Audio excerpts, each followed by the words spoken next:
Hello, thank you for joining me.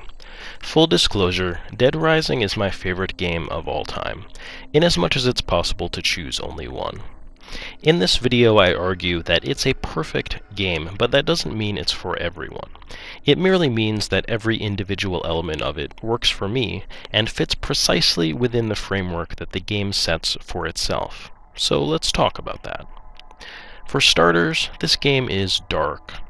Perhaps the game's defining moment for me was when I left it running on the title screen and saw the idle cinematic for the first time.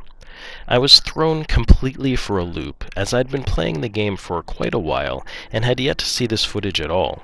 It's a treat reserved solely for those with the luck or patience to stumble across it, and it's horrible. You're treated to the final moments of a mother and daughter as they make an impromptu getaway from the zombie-ridden town. I'll never forget it. I liken it to the impact of scenes from The Last of Us, but where The Last of Us plays very straight with the audience, Dead Rising works in a much more conventionally horrific way as satire. Mommy! What is it, sweetie? I said, what was that noise? Nothing, sweetie. I just ran over a big frog. No, you didn't, Mommy. Frogs don't sound like that. Mommy, I'm bored. I want to open my eyes. Please, just be a good girl and keep your eyes closed like I told you. Okay, sweetie? You begin the game as hotshot photojournalist Frank West, a seasoned freelancer who isn't afraid to put his life on the line for the sake of a story. He's covered wars, you know. Frank is a great character.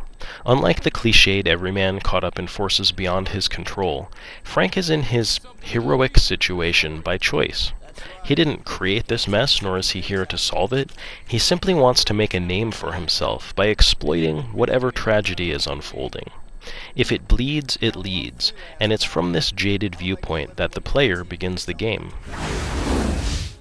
What saves the whole thing from being unpalatable is the abandon with which, like all good satire, the game ridicules its subject matter, in this case, the absurdities of modern life.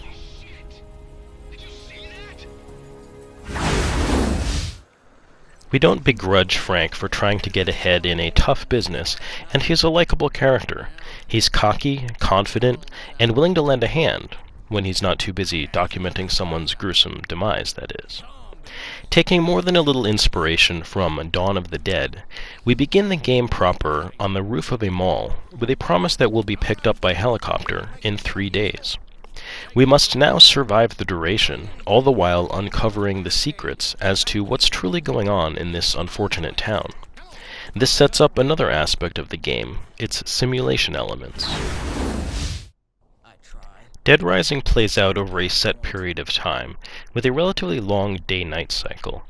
You're able to freely explore the confines of the mall, but the way that events occur on a set schedule limits the time you have to complete goals and gives the feeling that the world has a life of its own.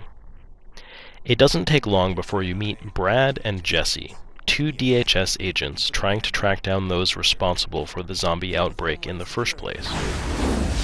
If you want to see the story unfold, you'll need to trigger missions by being in the right place at the right time, or you'll be locked out of the narrative for the duration of the game.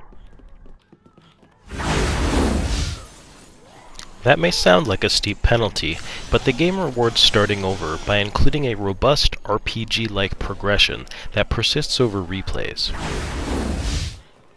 Despite Frank's previous experience, you start off under-leveled with little inventory space and no idea where to find important resources such as weapons or food. The more you play and replay the game, the more you learn about the layout of the mall and the schedule of events unfolding throughout it. Additionally, when you level up, you acquire higher stats, more inventory space, and a larger repertoire of moves with which to take out the shambling hordes of zombies that litter the mall. In addition to worrying about story missions and zombies, there are no shortage of demented survivors intent on making life miserable for those who haven't yet succumbed to the living dead. Psychopaths act as boss characters, and while most, if not all, are optional, they typically drop the strongest and most useful weapons in the game. They also reinforce the game's pointed cynicism, a reflection of the worst elements of humanity, laid bare thanks to the rapid decay into anarchy, though not because of it. They were there to start with, and are worse than any zombie, an ugly reflection of the world that created this crisis in the first place.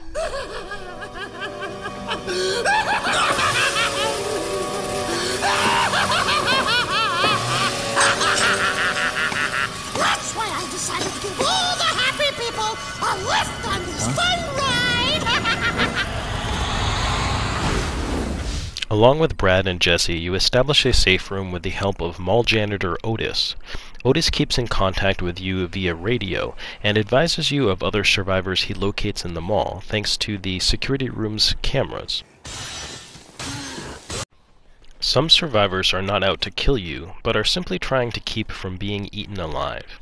You can, and for certain endings must, escort all survivors back to the safe room. This is one of the most rewarding and most challenging aspects of the game.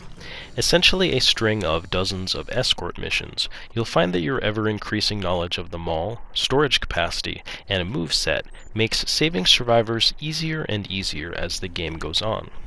Keeping track of all the survivors and the best order in which to save them is a daunting task that can verge on aggravation, and you may want to resort to an FAQ or guide of some sort to help you complete it.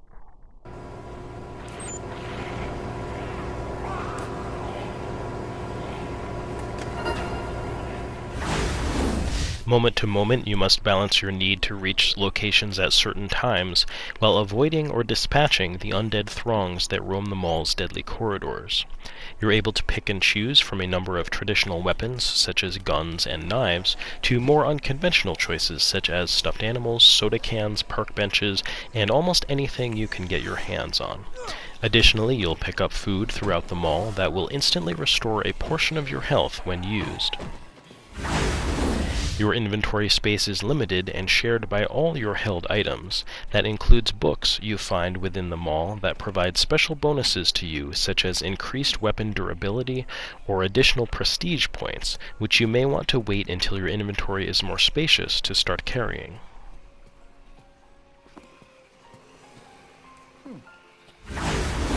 Prestige points, known as PP, act as experience points and directly affect your ability to level up. PP are awarded for activities such as killing zombies or taking photographs, the shock value of which you're scored upon. Additionally, there are PP stickers scattered throughout the mall at photogenic locations, which you'll get a PP bonus for photographing. The variety of goals, including story and survivor missions, psychopath battles, and trophy hunting, mesh well with the RPG-like elements, so you always feel like you're making some kind of progress. While the game forces you to prioritize time and location-sensitive missions, as you improve you'll also find yourself with downtime to enjoy the game's sillier aspects. Despite the game's dark themes and content, it tempers those with a healthy dose of humor. In addition to having the ability to change into a variety of ridiculous outfits, a number of survivor stories have an element of humor to them, occasionally dark, but humor nonetheless. Additionally, the game does a great job of maintaining a sense of novelty. As you become more adept and unlock more missions, new locations become available. This is especially true after you succeed at manifesting the best possible scenario and unlock the true ending. Without delving into spoilers, the true ending is where we see the culmination of themes the game has been exploring since the beginning. The main characters start the game above it all, but that hubris comes back to haunt them as they find that they are wrapped up all too much in the events that are unfolding, equally responsible in a small part for participating in the absurdity that gave rise to the situation as much as they are victims of circumstance. We recognize, perhaps unconsciously, the foolishness of modern life reflected in the events and characters of the game, and find a profound sense of catharsis in watching it all fall apart. Because of our detachedness, the whole situation is palatable, even entertaining, but it all hits a bit close to home. In the end, we are painfully aware of how ridiculous it all is, and while we're in on the joke is also on us. Like the best horror, the game is not simply out to scare us, but to remind us why we're scared in the first place. Dead Rising owes much to works such as Dawn of the Dead and Resident Evil, but legendary creator Keiji Inafune and his team have created a game all its own, whose satirical narrative and engaging gameplay make an experience I find hard to criticize on any level. If you've never played Dead Rising, I highly encourage you to give it a try. While it may not become your favorite game of all time, it's certainly among the best gaming has to offer. Doesn't sound like civil disobedience. It's too quiet. Almost as if everyone's already dead.